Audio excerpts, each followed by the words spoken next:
Le doy es que sí, como desarrollé los medicamentos, pero nada más luego ya.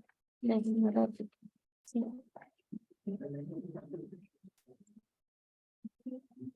Me tomo 2 turbo.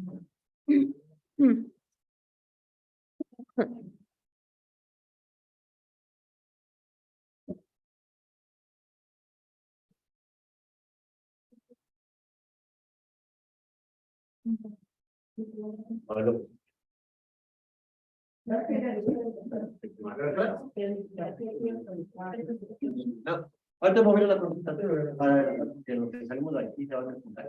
No sé,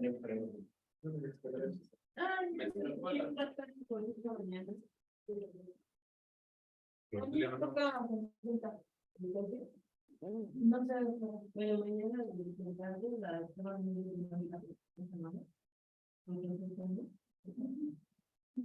sí, no sé con qué sorpresa me toca esta rutina.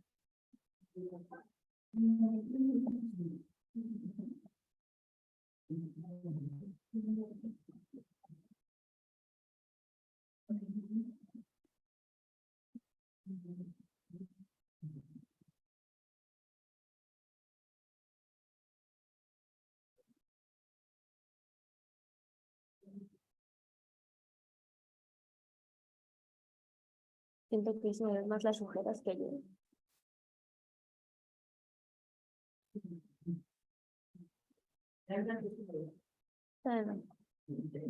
Todavía no. Yo creo que ya. Sí. 37 semanas tiene Ana, ¿no? 37 semanas tiene Ana. Ah, 38. ¿Por qué?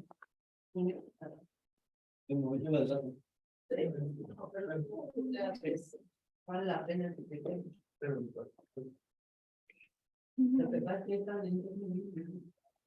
Pues el otro día uno se puso loco y empezó a alborotar a toda la banda afuera. Tu versión, me estoy recordando a los granaderos. Perdón. Sí, sí. Ah, no, pero sí los entiendo con No lo han visto.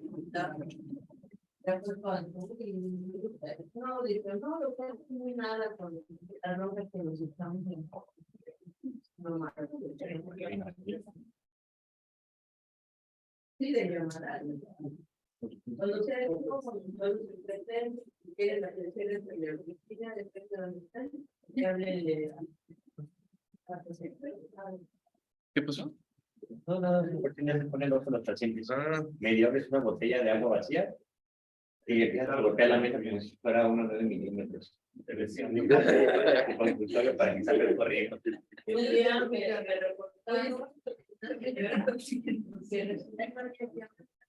Y en una mentalidad ya y que estaba con mi próxima privada, estaba con mi cosita con teléfono y no la esperaba. Ya. Entonces, pidió cambio de médico o yo se lo di. Con el doctor Paso.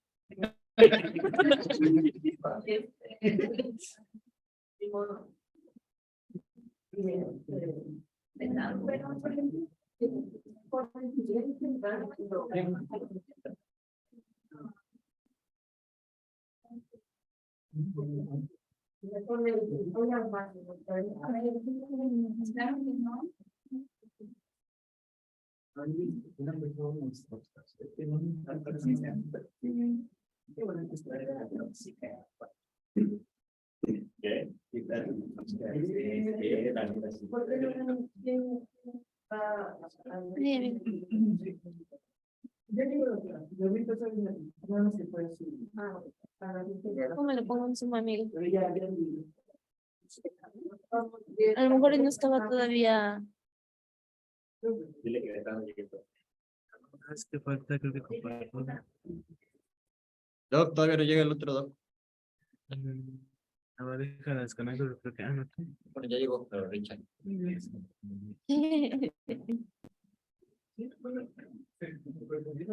¿Cómo se le hará?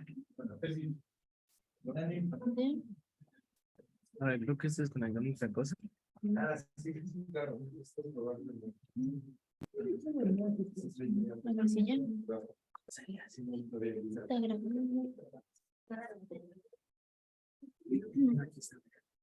Ok.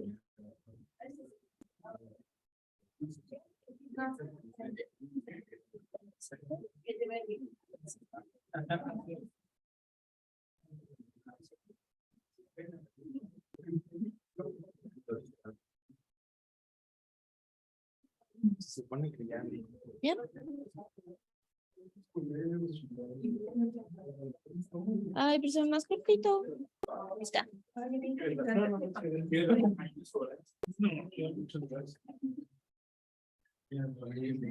No sé si ya se escuche.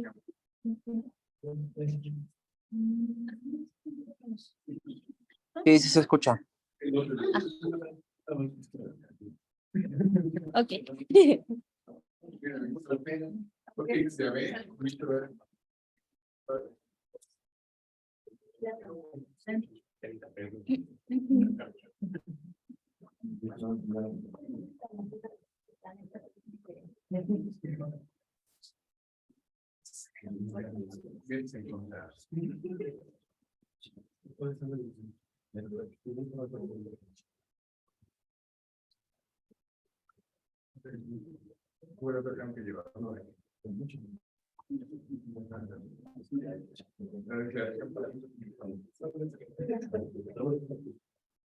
O sea, ya lo hice, ya no tengo. Mándale el correo y el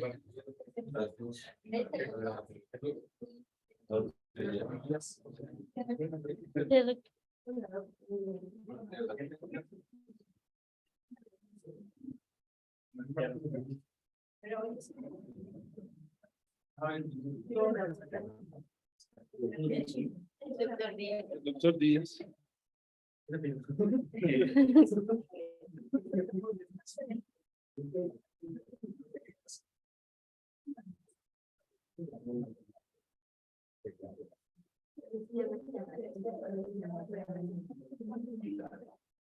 En cuanto me diga, doctor, para continuar. Buenos días, voy a continuar el día de hoy con la presentación de fibrilación. La clase pasada nos quedamos en este algoritmo diagnóstico, entonces voy a continuar. Nada más, se agregó, bueno, quise agregar texto. Ahí está. La sensibilidad y especificidad de algunos instrumentos que se utilizan para el cribado de la fibrilación auricular. Dentro de estos no mencioné, pero ya se aceptaron algunos nuevos aparatos para medir o detectar la fibrilación auricular, como son los relojes inteligentes y el teléfono. Es para lo único que se ha aprobado. Entonces, estos en este esquema nos muestran que tiene una sensibilidad del 91 al 98% con una especificidad del 91 al 100%. Esto tomando en cuenta el electrocardiograma de 12 derivaciones como una técnica estándar. Otros de los estudios que tenemos para el cribado, bueno, también los relojes, aplicaciones móviles, el monitoreo de la presión, del monitoreo propio de la presión automatizados, y vemos los diferentes tipos de sensibilidad y especificidad que están relativamente altos. Pero bueno, tenemos que tener el base, que es el electrocardiograma de 12 derivaciones. Entonces, ¿qué vamos a ver? Pues tenemos que buscar, identificar que exista ausencia, bueno, no existe, que no haya ondas P, un ritmo ventricular irregular sin un patrón recurrente. En casos cuando no sea fácil detectarlos o que estemos pensando en otras situaciones, se deben examinar algunos registros largos de varias derivaciones para buscar pues ondas P parcialmente oscurecidas y segmentos ST deformados. Entonces, este es nuestro estándar. Estrictamente sí hay ondas T, Pero son ondas T que nosotros todas son diferentes, diferentes voltajes. Son ondas T de fibrilación. de fibrilación auricular.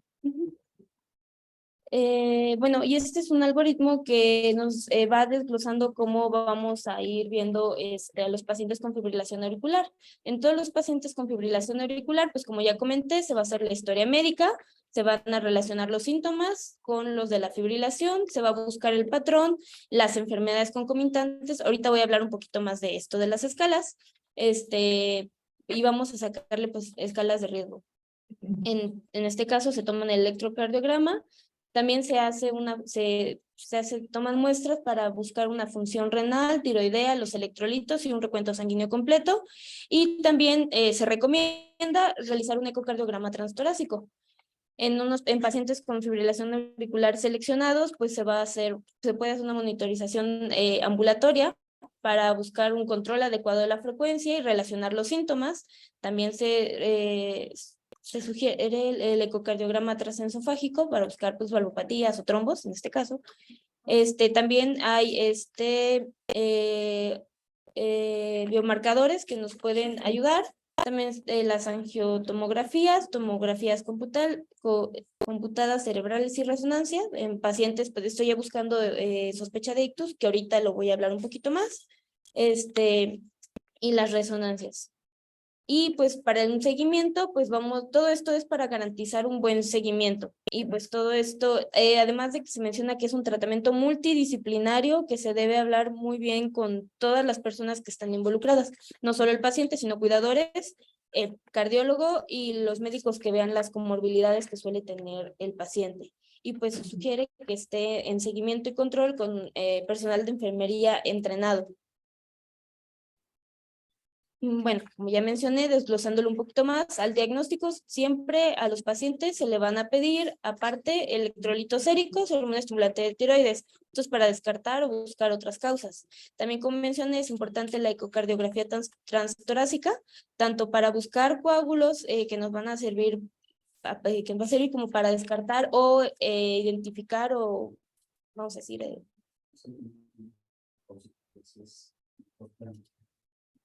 ¿Cuál es la diferencia entre el coágulo y el trombo? si el trombo es el que viaja. Ajá, trombo, sí. Coágulo. Sí, es el que viaja. Tiene un distinto a la obstrucción, viene de otro lugar. Es la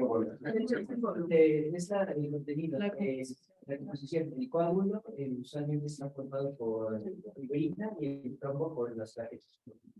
No, el trombo se adherido a la pared dental.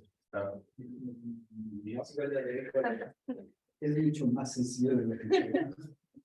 Mucho más sencillo de lo que creemos. La composición puede ser exactamente la misma. Cambia si es un trombo en el sistema arterial o un trombo en el sistema venoso. Ahí sí cambia la composición. ¿Sí? Totalmente. Un trombo en el sistema arterial, en las arterias, una placa, predominan las plaquetas. En un trombo que se forma en un sistema venoso, que predomina. Cambia la composición, pero si son venosos o arteriales. Pero la diferencia entre el trombo y el coágulo es mucho más sencilla. El coágulo está fuera del cuerpo. El coágulo es algo normal, es algo fisiológico.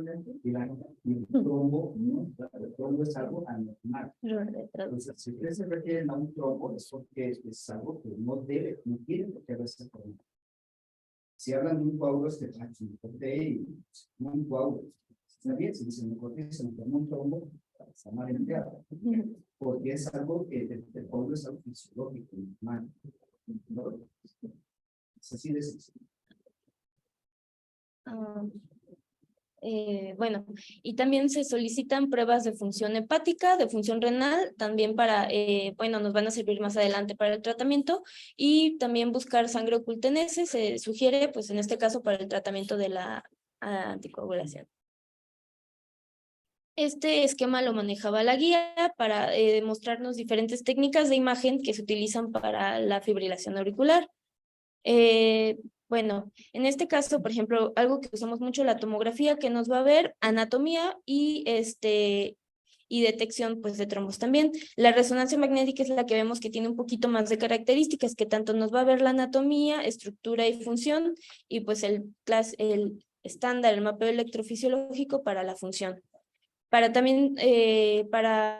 imagen funcional también está el Doppler tisular y la técnica Steingrain. Pero bueno, esto nos va a servir para identificar distintas morfologías y estructuras del corazón. Y bueno, este es lo recomienda la guía, lo marca como la vía del ABC, como estrategia de la Atrial Fibrillation Better Care, así lo manejan. Entonces, ¿qué vamos a iniciar? Pues en este primer caso, pues es confirmar el diagnóstico.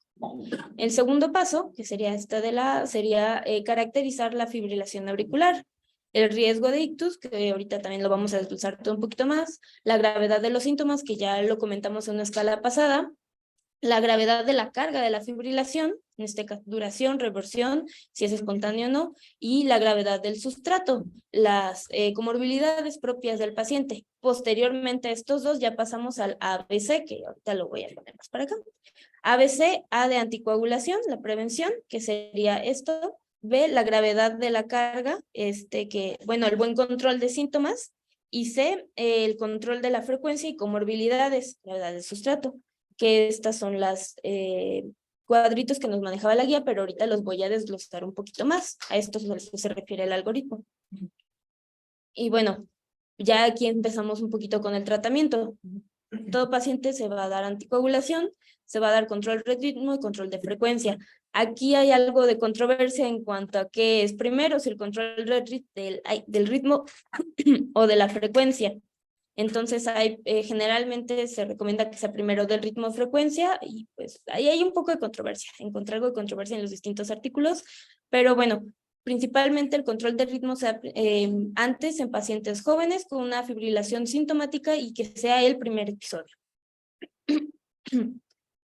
Bueno, como mencioné, vamos a también bajar la protección del tromboembolismo. Esto lo puse hasta el final. Primero vamos a hablar de los fármacos de ritmo y frecuencia, el manejo para eliminar de los síntomas con los fármacos y tratamiento de los factores de riesgo reversible. Pues es importante, que ya se mencionaron.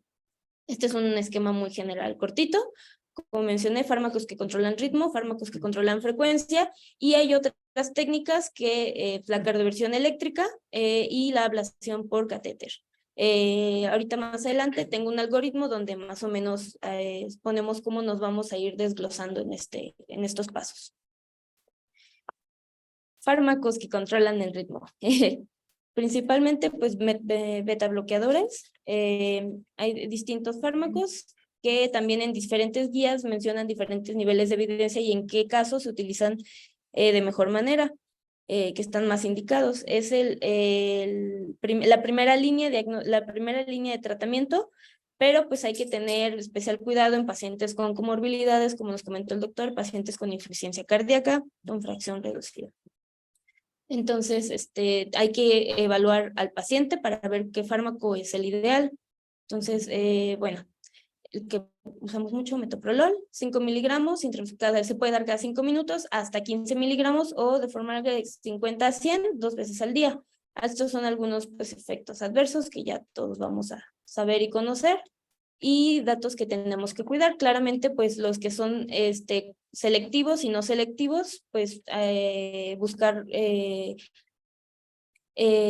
datos de broncoespasmo. Propanolol, esmolol, atenolol. Atenolol es selectivo, también el metoprolol, que son los que más se recomiendan un poquito más, y los no selectivos con actividad simpática son los que se utilizan un poquito menos dependiendo de. Ahorita también tengo otra tabla. Otros de los... La preferencia por la vida media no pusieron el propanolol,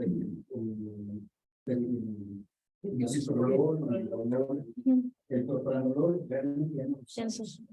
Los únicos que usan son los pediatras y los gastros cuando hay hipertensión portal. Fuera de esos riesgos, ya no tienen cabida en esto, sí, en la radiología, en ningún lado. Sí. Como la importante, pero el propanolol ya es otro fármaco que hay que borrar. Sí. Igual que el atenolol. El atenolol realmente ya no se debe usar. ¿Sí? es de los primeros. Además, no disminuye mortalidad de nada, no, tiene muchos efectos metabólicos deseables. Entonces, propranolol, atenolol, olvidamos. Pero metoprolol y socorros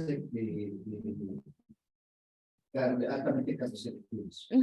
Porque además, muchos pacientes van a contar que tienen, además de Morbilidades. una neumopatia obstructiva. Entonces, en este paciente estamos siempre vamos, ¿no? El monitorol y el isoprolol. Sí. Sí. Sí, porque en distintos artículos mencionaban y metían diferentes medicamentos como primera línea, pues dependiendo de qué año fueron sacados y todo. Me parece que más adelante tengo una tablita donde están más medicamentos. Bueno, pasando un poquito más, también se utilizan los bloqueadores de canales de calcio no dihidropiridínicos, que también tienen sus situaciones especiales, el verapamilo y diltiazem. Y bueno, también se menciona en este caso la digoxina, que también tiene indicaciones específicas y contraindicaciones pues específicas para su uso. En este caso, podemos usar combinación, o sea, no solo un fármaco, sino combinación de estos fármacos, principalmente los betabloqueadores y junto con estos de los canales de calcio no dihidropiridínicos. La combinación de beta-bloqueadores con calcio antagonista no se recomienda hacerla. Puedes combinar beta-bloqueadores con calcio antagonistas dihidropiridínicos, pero eso cuando es para control de presión arterial. Pero para control, y además esto es para control de frecuencia, no control del ritmo. Todos los anteriores es para control de frecuencia cardíaca. Control del ritmo somos santiago. Entonces, difícilmente el uso del verapamilo, del DSM, cada vez es menor. Primero, porque tienes que estar seguro que no tiene falla cardíaca, que no tienen peligro reducido. Estarían contraindicados. Dos, tienes que tener muy especial cuidado en que no sea una fibrilación auricular con involuntario. ¿Por qué? ¿Qué pasa? Es el borde. Es una vía accesoria, un anómalo que va a conectar anormalmente las auriculares ventriculares. ¿Qué pasa si nosotros usamos un paciente que tiene fibrilación auricular y tiene probablemente una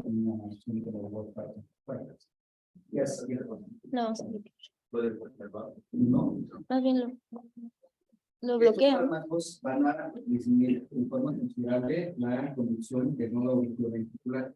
Y en una vía accesoria, si bajamos la conducción del nodo auriculoventricular, va a ser la conducción preferente, o sea, totalmente a través de la vía accesoria. Entonces va a ser una estimulación muy rápida a los ventrículos. Y entonces, ¿qué puede generar? Fibrilación. Y ese es el problema. A menos que no tengas otra cosa que estés cuidado, no tienes ni dieta bloqueador, no tienes alguna y es muy común que luego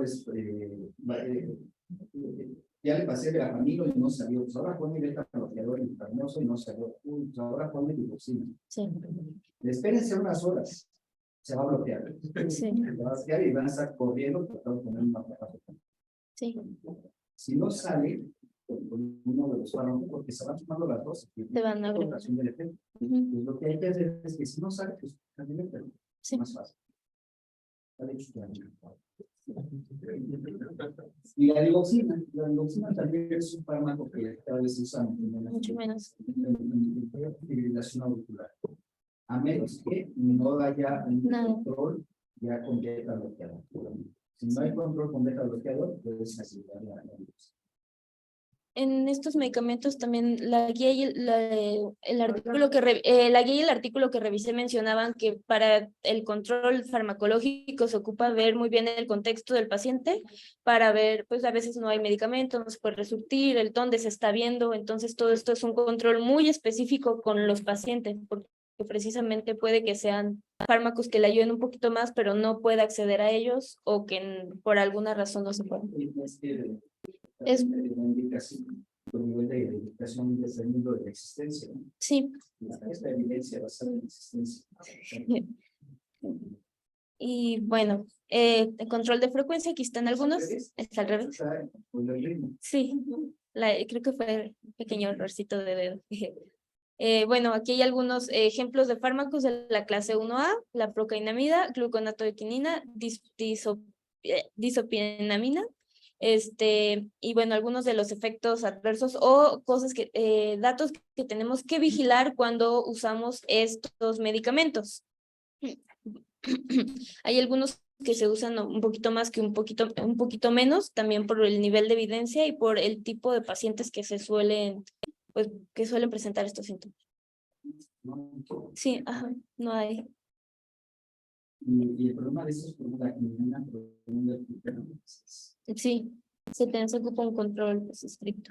y la mira que son mucho, Ujú, pero pues ya de evidencia muy baja. estuvo a favor de los otros científicos, pero también se son de las primeras en esa economía. El 5 de cada que se puede usar en ese sentido.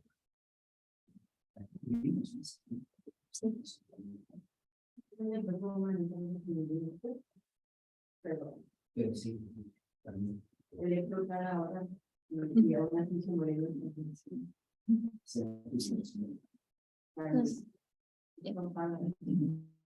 Entonces estos pues sí ocupan mucho el control estricto. Otros de los fármacos clase 1C, pues la flecainida, la propafenona. Y bueno, también tienen sus indicaciones específicas y también hay que estar, tener una buena vigilancia y pues estos mencionan mucho lo del vigilar que no tenga alguna anomalía estructural para su uso. Están contraindicados. Están Si es un corazón sano, estructuralmente, se puede usar sin ningún problema. Pero si tienen daño orgánico, daño cardíaco, no se usan. Solamente es porque Pero eso esos la proteína de acción larga es una sola para las personas. Y aquí en el hospital tenemos usted fue muy bien para el ritmo sinusal.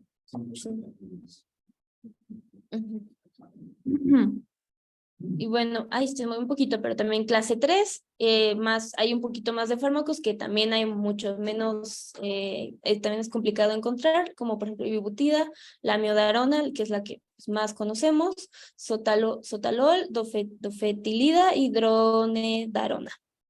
Y bueno, también hay que vigilar los efectos adversos e indicaciones específicas. Por ejemplo, en la amiodarona, que es la que pues más usamos, identificar cuáles son sus dosis y, por ejemplo, qué vamos a buscar, qué vamos a tratar de identificar y pues datos pues más raros. Por ejemplo, la intoxicación, la coloración del piel por uso crónico. Entonces son datos más raros, pero que también hay que identificar para pacientes que tienen un uso prolongado de este medicamento o iatrogénico por alguna situación, pues para tratar de identificarlos. Son los cosas que tenemos en dronedarona y dronedarona. La ventaja de la dronedarona es que a diferencia de la dronedarona, no hay problema. Yo, entonces, hacemos un lado eso. Y tiene también problemas de UT, pero no tan importante. El problema es justo para manejar por fuera si cuesta más.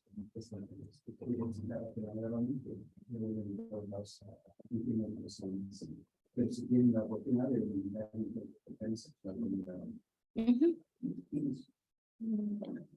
Y bueno, aquí está uno de los esquemas que maneja la guía de la elección de los fármacos para el control de la frecuencia. Primero, como mencioné, el ABC, vamos también a evaluar las comorbilidades. En este caso, no tenemos ninguna, por ejemplo, hipertensión.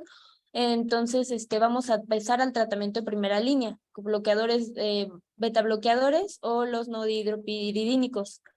Después se va a hacer una reevaluación clínica y ver si tiene un control adecuado. ¿Cuál va a ser el control adecuado? También nos menciona la frecuencia cardíaca específica. Normalmente en pacientes, vamos a decir que no vamos a ser tan estrictos, se recomienda que sea menor a 110 latidos por minuto en reposo. En pacientes que necesitamos un control más estricto, tiene que ser menos de 80 en reposo y hasta menor de 110 en actividad moderada. También, bueno, buscando otro tipo de comorbilidades. Por ejemplo, también es importante los pacientes, como mencioné anteriormente, pacientes que suelen tener una comorbilidad muy común, hipocoasma, pues el tratamiento de primera línea, pues los bloqueadores de los canales de calcio no dihidropiridínicos en este caso, y la reevaluación. Siempre es muy importante estar reevaluando cómo responde el paciente al medicamento. También pues nos menciona en este algoritmo enfermedades como preexcitación de la fibrilación o flúter, pues en este caso se va directamente a la ablación. Ahorita vamos a hablar un poquito más de esto. El control es adecuado, se va a continuar dependiendo de las comorbilidades. Si no es adecuado el control, perdón. Me voy a volver a pasar de este lado. Por ejemplo, en esta parte, el control no es adecuado, se va a continuar con los bloqueadores beta o los bloqueadores de los canales de calcio no dihidropiridínicos. Si es adecuado, pues se va... creo que es al revés. Se va a considerar tratamientos de segunda línea, como los medicamentos que ya mencionamos anteriormente. Entonces, la reevaluación es constante. No hay un buen control, se va a continuar con el bloqueador, los beta bloqueadores. Si hay un buen control, tratamientos de segunda línea. No hay control, se continúa. Si hay control, tratamientos de segunda línea. Segunda línea, más adelante vamos a hablar del tratamiento no farmacológico. Lo voy a desglosar un poquito más. Continuando. Bueno, en dado caso que no se tenga un adecuado control con ninguno de estos, reevaluando al paciente, se va a pasar al tratamiento de tercera línea, que bueno, aquí menciona la guía la consideración del uso de 3 fármacos o ya el tratamiento no farmacológico y además el implante de marcapasos y pues la ablación, que es lo que voy a mencionar un poquito más. Si usa ribosina, no con más beta-bloqueador. No suena buena idea. Sí, se puede usar. Pero... Es que muy estrechamente al paciente, pero el riesgo de bloqueo es muy alto. Entonces, por eso, bueno, también me voy a adelantar un poquito, pero se recomienda después de la primera línea no hay un buen control y es un paciente candidato, pasar directamente a ablación. Y esta es la otra tablita que les comentaba. Nodo auriculoventricular. Y bueno, esta es la tablita ya un poquito, solo que está muy cargada, pero otra vez con los medicamentos que nos menciona la guía. Y pues claramente hay muchos que no están disponibles aquí en México. Y esta pues es de la guía europea. Sí, incluido los medicamentos largos. Sí. Entonces esta tablita. Y ya. Y menciona siempre en otros, pues la miodarona, no menciona ninguno de los otros medicamentos. Pero bueno. Sí. De sus...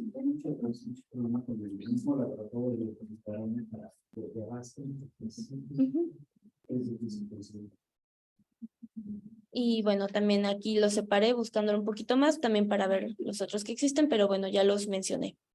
Ahí. Y bueno, algunas indicaciones específicas para la coordinación farmacológica, como ya habíamos visto en el algoritmo de inicio, en pacientes hemodinámicamente estables, pues es para estar en control de síntomas y menciona que la verdadera eficacia pues está en la restauración espontánea en las primeras 48 horas de la hospitalización, está en el 76 hasta el 83% de los pacientes con la fibrilación de reciente aparición. Hay algunas estrategias que es pues, de vigilancia en menos de 24 horas que se puede considerar una alternativa para la intervención temprana en pacientes con fibrilación de nueva aparición, claro que con una vigilancia estrecha.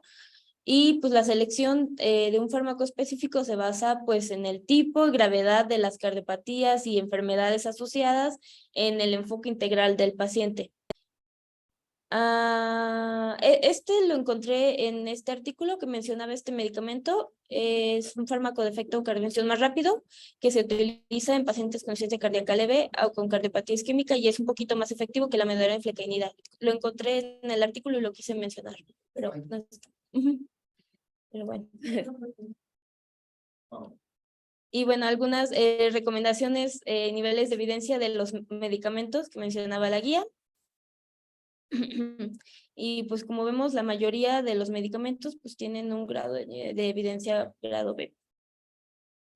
Y bueno, también hay que importante que lo de la frecuencia cardíaca en reposo de 110 debe ser el objetivo inicial del tratamiento para el control de la frecuencia cardíaca en los pacientes. 80, 110. Es lo ideal.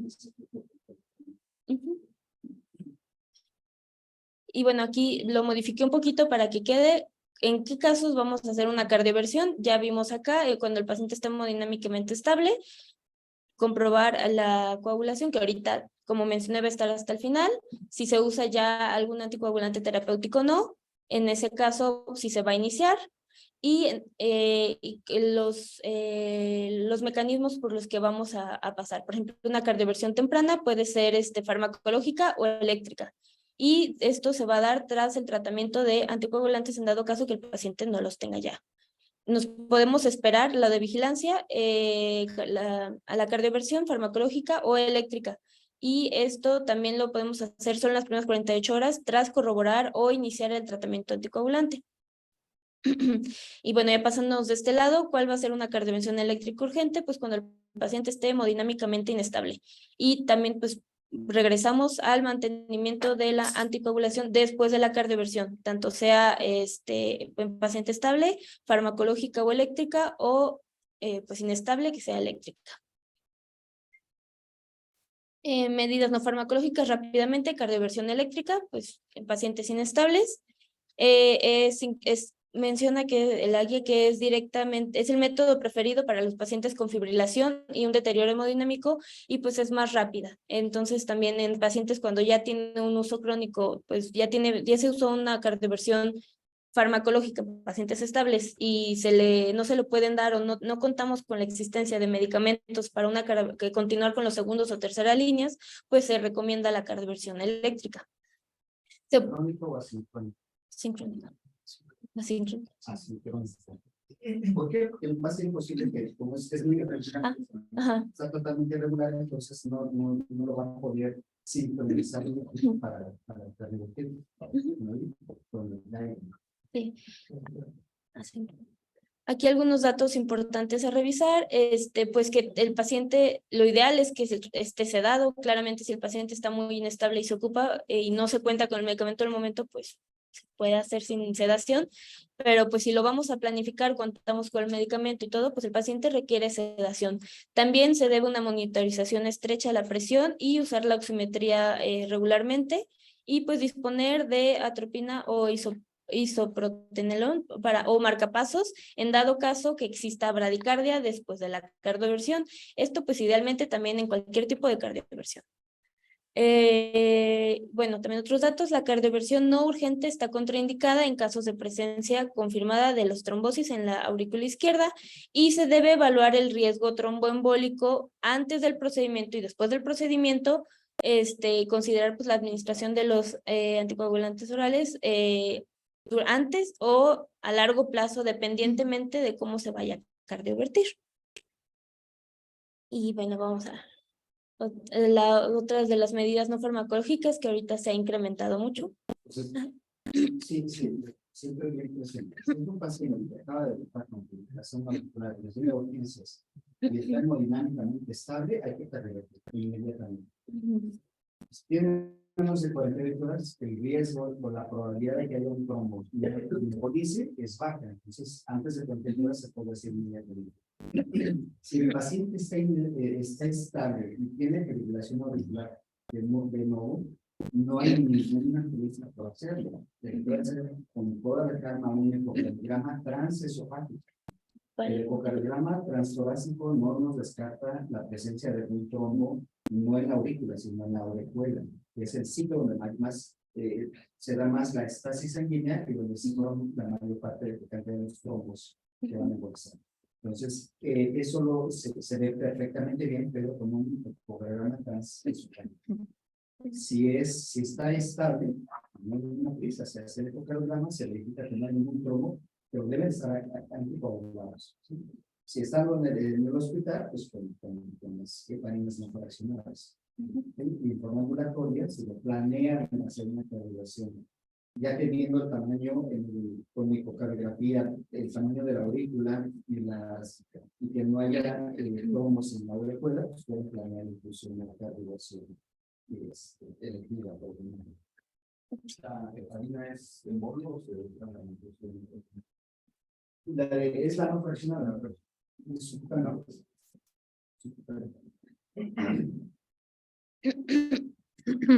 Bueno, continúo.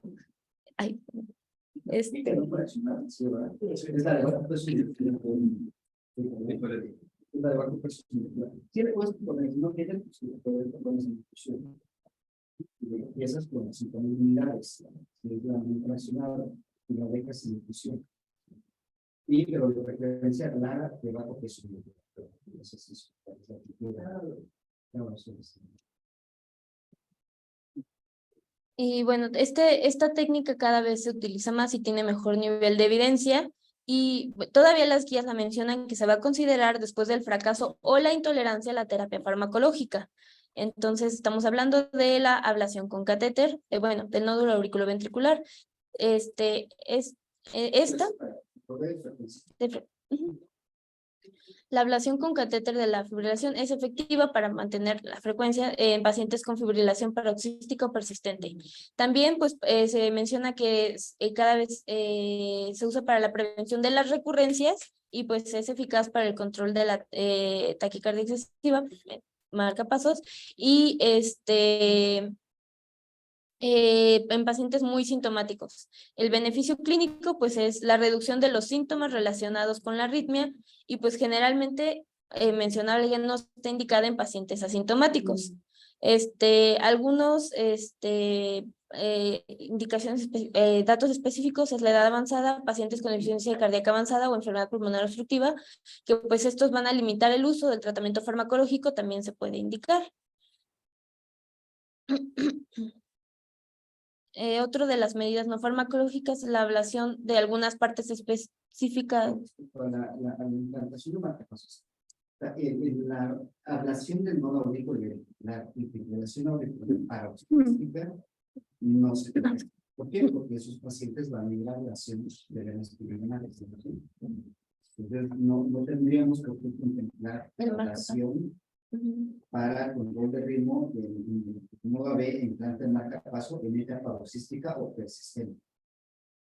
Es para fibrilación auricular permanente que no logramos un control adecuado de la frecuencia cardíaca. Porque teóricamente esperamos revertir sinusal en la ablación, pero de la taquicardia, de la fibrilación. Ok.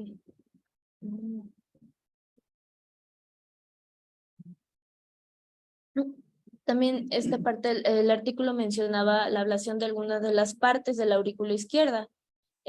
También, pues, prevenir fibrilación auricular sintomática recurrente en pacientes específicamente seleccionados, en la enfermedad paroxística, en pacientes, aparte de la fibrilación, que estén sanos, jóvenes, que no tengan ningún trastorno estructural y pues que también que tenga una fibrilación persistente. Menciona que se mejoran los síntomas hasta un 70%, pero que mejoran los síntomas, pero hasta un 70% de las veces puede necesitar algún segundo procedimiento. Existen complicaciones, también voy a ponerlas más adelante, pero son menores al 1%, de las más comunes, pues perforación cardíaca, fístula arterioesofágica, estenosis de la vena pulmonar y accidente cerebrovascular.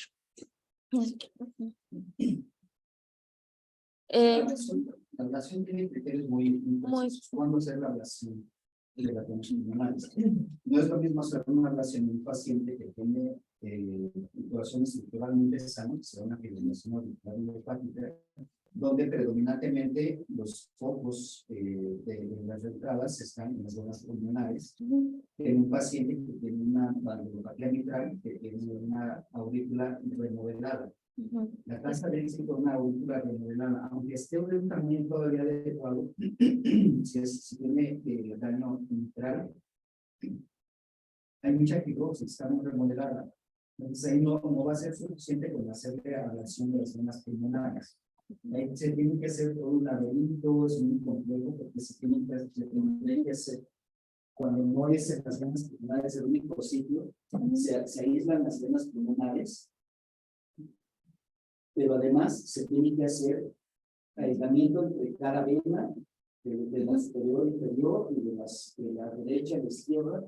Se tiene que hacer un aislamiento completo cuando no es, cuando hay valvulopatía, porque hay una mayor cantidad de valvas en toda la aurícula. No está el problema limitado nada más a las venas pulmonares. Cuando no hay daño estructural, esto es lo más frecuente. La tasa de éxito va a depender del tamaño de la aurícula. Para eso tomamos en cuenta lo que se llama la que es el volumen de la aurícula izquierda. Si está por arriba de 45, ya está dilatada, pero todavía pudiera intentarse. La tasa de éxito está con el 70% más o menos de la oración. Mientras menos volumen tiene la aurícula, es mayor la tasa de éxito y menor recurrencia. Si miden más de 45, ya ni siquiera intentar. Porque son aurículas muy dilatadas, muy remodeladas, mucha fibrosis, donde no solo está el problema en las venas pulmonares, están en toda la aurícula. Pues quemar toda la aurícula, pues siempre se tiene que tomar eso. Ahora, una fibrilación auricular permanente no va a ir nunca a hablar. Nada más paroxística y persistente. Porque esperamos que esa sirve que mantengamos el. Bueno, en este artículo encontré esta imagen, se me hizo un poquito más fácil de visualmente esquematizar dónde se va pues a hacer la ablación. Los círculos azules pues son los sitios de lesión por la ablación y la cicatriz y el rojo la ausencia de las señales eléctricas. Aquí no se cambian, pero están aquí y aquí y aquí. Ajá, alrededor donde está mencionando el doctor y donde pues ya no hay ausencia de las señales eléctricas. Entonces esa imagen se me hizo un poquito más fácil de entender esquemáticamente o visualmente hablando para entender un poquito más la ablación. Lo hacemos con dos puntos. Una que es por radiofrecuencia única y otra que es por crionación. El más efectivo es esta crionación, porque eso es un valor. Por radiofrecuencia se mete una guía, una referencia a las venas pulmonares, pero se hace una función transectal, se accesa a través del lado derecho. Se funciona el septum interauricular y ahí se a la izquierda. Entonces se localizan las venas, se marcan y entonces se hace la ablación punto por punto. Y vemos aquí cuántos puntos para poder aislar. Se tiene que hacer un aislamiento eléctrico.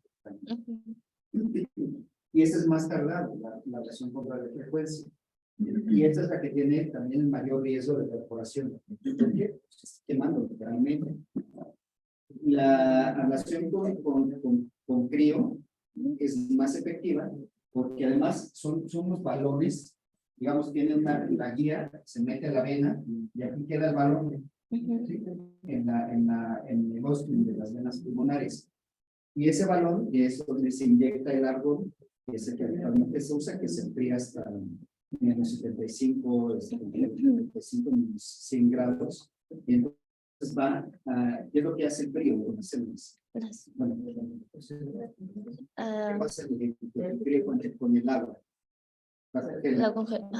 Y la composición intracelular predominantemente es agua. ¿Qué pasa con el hielo? ¿Y qué hace eso? Células, ¿no? Pero se mantiene la matriz extracelular. O sea, todo el tejido de sustento se mantiene. Y esa es la ventaja que tiene más seguridad con respecto a la radiofrecuencia. que se provoca la lesión de todas las células, truenan las células musculares de los rinocitos, pero toda la matriz extracelular, el tejido asociado se mantiene intacto. Y tiene una mayor tasa de éxito y de menor recuperación, pero siempre y cuando sean pacientes bien elegidos que tengan una aurícula de tamaño adecuado. Cada vez mencionan un poquito más estas técnicas, pero gracias. Ahí. Y bueno, acá está el algoritmo. Como mencionamos, en una frecuencia sintomática, por ejemplo, la paroxística que mencionamos, vamos a considerar la preferencia del paciente. Hay que preguntarle, si se prefiere, pues se indica la ablación con catéter y pues se realiza. En dado caso que él no lo prefiera o no sea un buen candidato, pues pasamos a los fármacos antiarrítmicos. Si estos fallan, se puede volver a indicar o pues realizar la ablación de catéter ya con un mayor nivel de evidencia. En dado caso, pues de que no falle, pues se continúa. También en pacientes con fibrilación persistente sin factores de riesgo importantes para la recurrencia, también está indicado la ablación con catéter. Y pues igual, en caso de que no decida que se utilice tratamiento antiarrítmico y que falle, también está indicado después con un mayor nivel de evidencia. En pacientes con fibrilación persistente con factores de riesgo importante, aquí también está indicado pues la ablación directamente. No se menciona, sí nos menciona los fármacos antiarrítmicos, pero ya el nivel de evidencia de es mayor. Y pues como ya mencionamos, fibrilación paroxística persistente. También aquí el nivel de evidencia es mucho más alto para la ablación. Y bueno, las tablas de las complicaciones relacionadas al procedimiento, pues la gravedad, pues son las más graves, de las más graves a las un poquito menos graves, pues las muertes por el procedimiento, la perforación que mencionaba que era un poquito la más común, pues los eventos tromboembólicos, los cuales pues también están incluidos en el ABC, pero como vamos a ver un poquito más adelante, taponamiento, estenosis, distintas complicaciones vasculares, la conversión a esternotomía, que se pasa al externo, neumotórax también es algo común, y algunas complicaciones que no se han estudiado, pero se han visto, que no se han estudiado tanto, pero se han visto que existen, la embolia cerebral asintomática, es así. Y bueno, ¿cuáles son? Algo muy importante para optimizar los resultados de la ablación, pues es el control adecuado de los factores de riesgo que ya existen en el paciente, que pues es el control de la hipertensión, de la glucemia, de obesidad, sobrepeso, claramente pues abandonar el tabaco, pues el resto de los factores de riesgo que ya vimos que normalmente los pacientes tienen.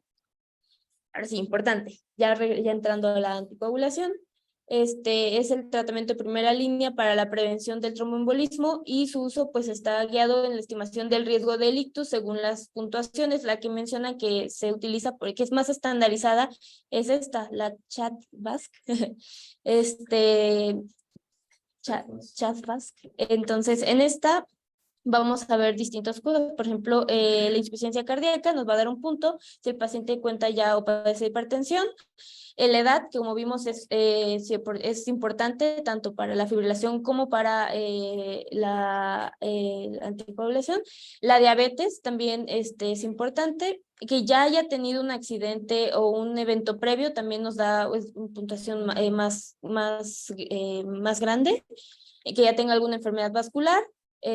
Menciona aquí la edad y el sexo, que en este caso menciona que el sexo femenino está un poquito más predispuesto, modifica la escala, pero tiene un poquito más de predisposición. Y bueno, el puntaje máximo es 9 y mínimo 0. En este caso, pues, si nos da un punto, no requiere terapia específica, pero si se recomienda 2 puntos o más, se da el tratamiento.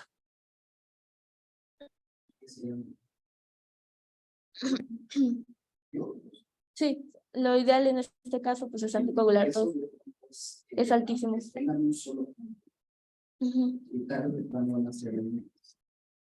A menos que le hagas ablación de venas pulmonares, Si es paroxística, aunque tengas un buen control del ritmo, que siempre tienes que hacer eso, yo no te puedo. Aunque las guías te dan el elegir ahí si aspirina, la aspirina, no, realmente no te funciona. ¿Por qué? Porque la aspirina es antiagregante plaquetario. No, es antes. No, es antes. ¿Y cuál es el mecanismo de los clones? Si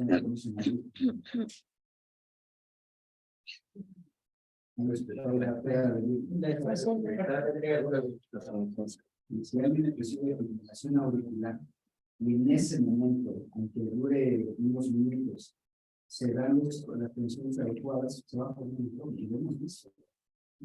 Pacientes que incluso están hospitalizados que hacen una acción de fibrilación auricular y lo dicen.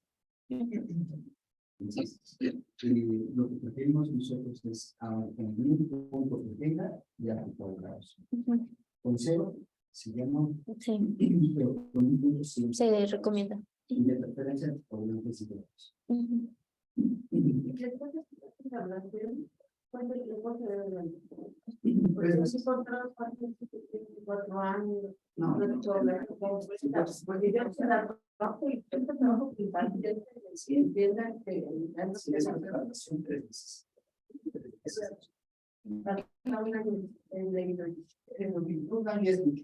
Sí, pero con 3 meses después del procedimiento, si fue exitoso, si no hay recurrencia, pues tenga los 3 meses, igual que los entrenamientos. los metaprones, No hay control, pues, pero los otros entrenamientos ya son una clase de si es exitoso, y esto vamos a ver en pacientes con un corazón normal, con una aurícula normal, que están jóvenes, que no tienen ninguna comorbilidad.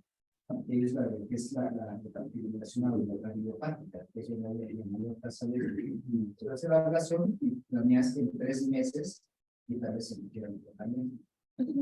Y eventualmente se va.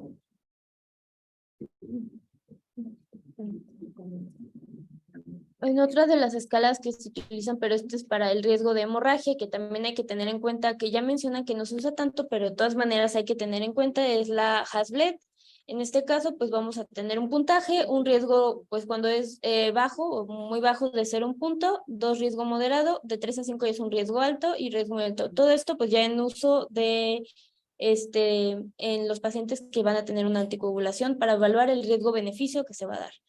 También menciona la guía que ya existen otras escalas que, además de la CHADVAS, que utilizan biomarcadores, pero estos en cuanto a la relación costo-beneficio, no, por eso no se utilizan tanto, pero que son más específicos. Sí, son más específicos. Pero con estos, pues, si el Hasbled sigue siendo fundamental. Para el Tenemos transmisión. que evaluar siempre riesgo de trombosis y riesgo de sangrado.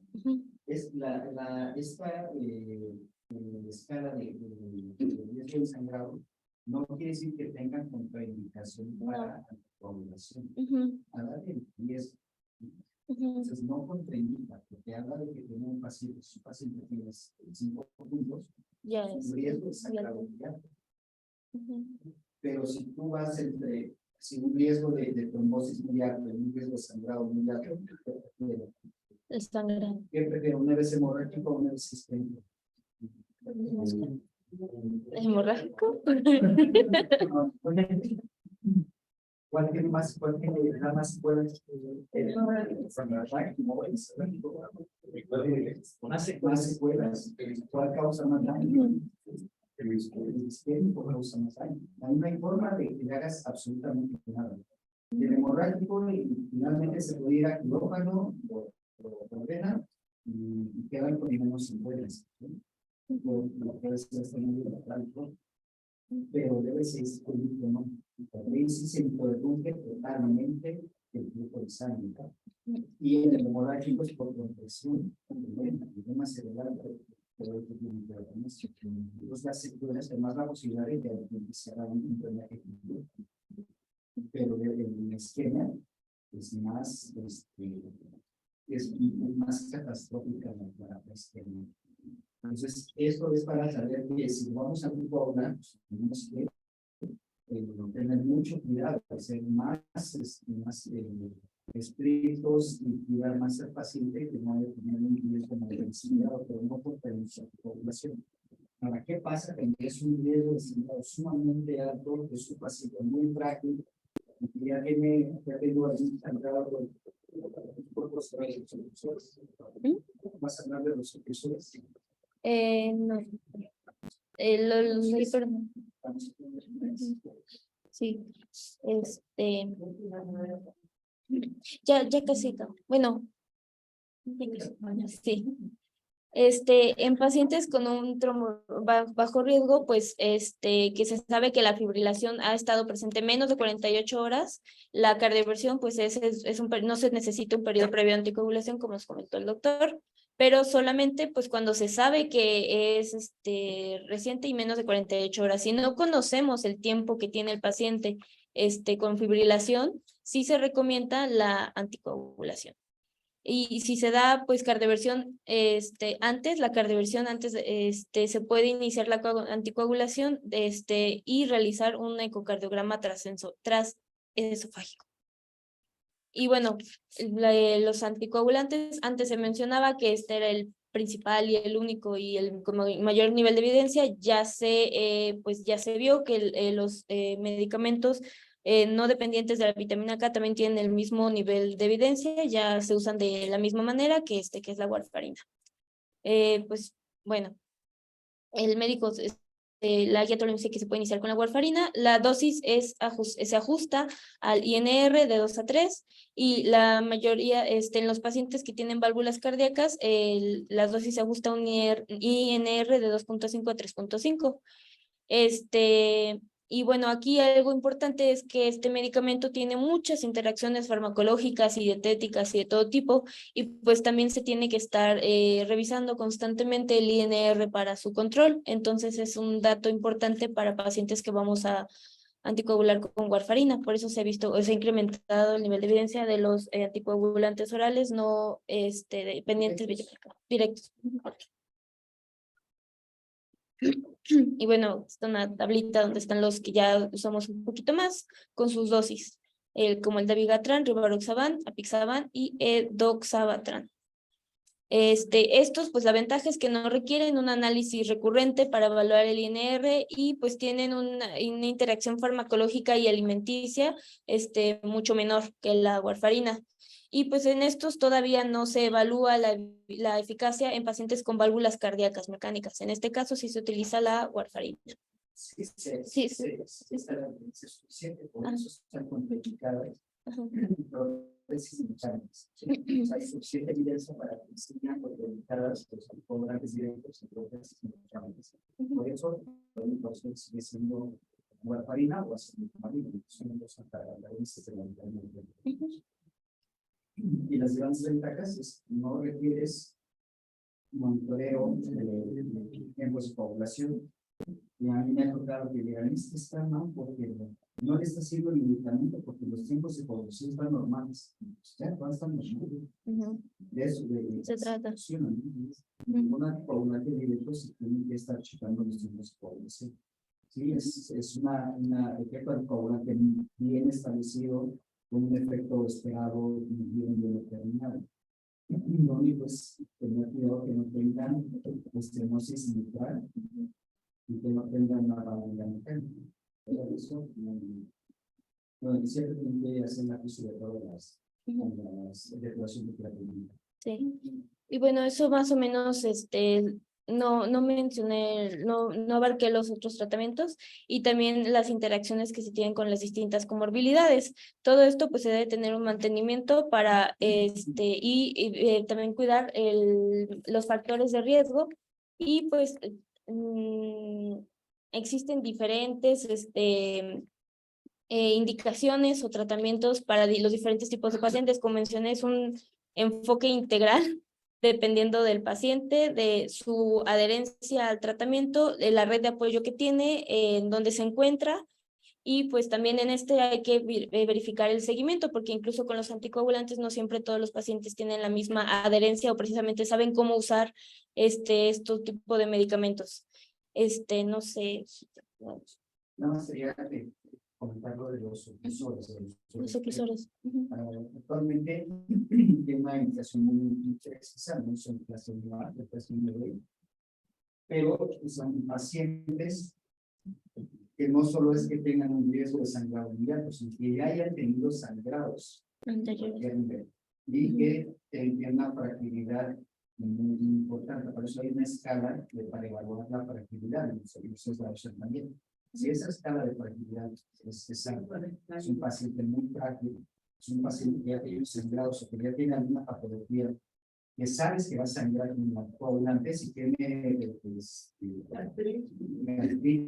tiene úlceras, si tiene pólipos, si tiene divertículos, cualquier cosa que ya sabes que va a sangrar. Entonces son los pacientes, y además con fragilidad, son los pacientes que sabes que vas a procurar para el oclusor de la aureola. Primero, el oclusor de la aureola es el dispositivo que va a tapar la aureola izquierda, que es el sitio donde empiezan los tonos. Entonces, el abordaje es igual por sistema derecho, se hace una función transeptal y se colocan, ahí tenemos dos dispositivos actualmente en el mercado, los dos igual de efectivos. Se colocan en la aureola, pero para eso tenemos que hacer un ecocardiograma transesofágico para estar seguros que no hay ningún trombo. Porque si hay un trombo, yo pongo ese dispositivo, pues, mientras lo estoy colocando, pues voy a liberar esos cuadros. Y la otra es que no tengan valvulopatía mitral. Si hay valvulopatía mitral, están contraindicados.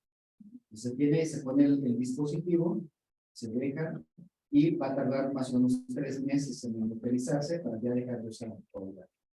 Entonces, el riesgo no desaparece el riesgo de trombosis o de cardioembolismo, porque va a depender totalmente del tamaño de la aurícula. Mientras más dilatada está la aurícula, mayor está su sanguinaria. Y entonces no va a ser el único sitio donde se van a formar trombosis. Se puede formar en otro sitio, pero bajamos considerablemente el riesgo, porque está contraindicado. Entonces sí está contraindicado los coagulantes. Fuera de esas funciones, no que lo usas. A veces los hemodinamistas se preguntan mucho las manos, ¿no? Quieren ponerle ustedes a todo el mundo. Tiene que haber una comunicación precisa para la población y ser un paciente con una fragilidad importante para ellos, porque sabemos que cualquier golpe o algo va a necesitar. Entonces tenemos que protegerlos sin ningún de trombosis. Y son muy útiles los aquí hemos visto, seguimos teniendo muchos. Yo creo que el 2020 en noviembre somos el centro con más experiencia en el país en plantas de profesores y investigación. Los que más hemos encontrado en todo el país, y también la terapia de relación de las comunidades. No sé si quiera que después haga algunas dos diapositivas de los oclusores para anexarlos, porque esas no las... Esto es un permanente con comunicación para la colaboración paciente frágil que no tenga valvulopatía mitral, pues el candidato a En los pacientes renales que no les puedas dar, por ejemplo, dependientes de vitamina K, ¿los puedes incluir ahí? No, de hecho, en los pacientes renales, con una declaración de creatinina menor de 15, tienes que usar antagonistas de creatinina. Están contraindicados los directos, ¿sí? Como es dabigatran, levadoxaban, y alzaban. Eso están contraindicados con una declaración de creatinina, incluso menor de 30. Se puede usar hasta con 15 de declaración de 15 y 30, es el apixaban. Y la dosis sería de 2.5 miligramos cada 12 horas. Por arriba de 30, entre 15 y 30 puedes usar rivaroxaban a 10 miligramos perdón, a 15 miligramos cada 24 horas, o el oxaban 30 miligramos cada 24 horas, o rivaroxaban, pero de 75 miligramos cada 12 horas. Pero de hecho, el rivaroxaban por debajo de 30 no. Entonces, pero si tienen menos, es, o sea, menos de 30, el único que puedes usar es hasta 15 y es el apixaban. Si no lo tienes, todos tienen que ser con antagonistas de 30. es el grupo que está para, porque se están hemodializando, y será la diálisis cercana. El problema es que si no se van a traer con un ensalado, después poner otros ensaladas para que se inicia o se no puede poner esto.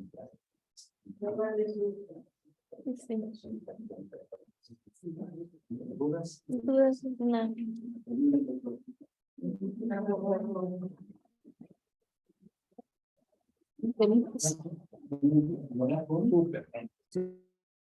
De Patis que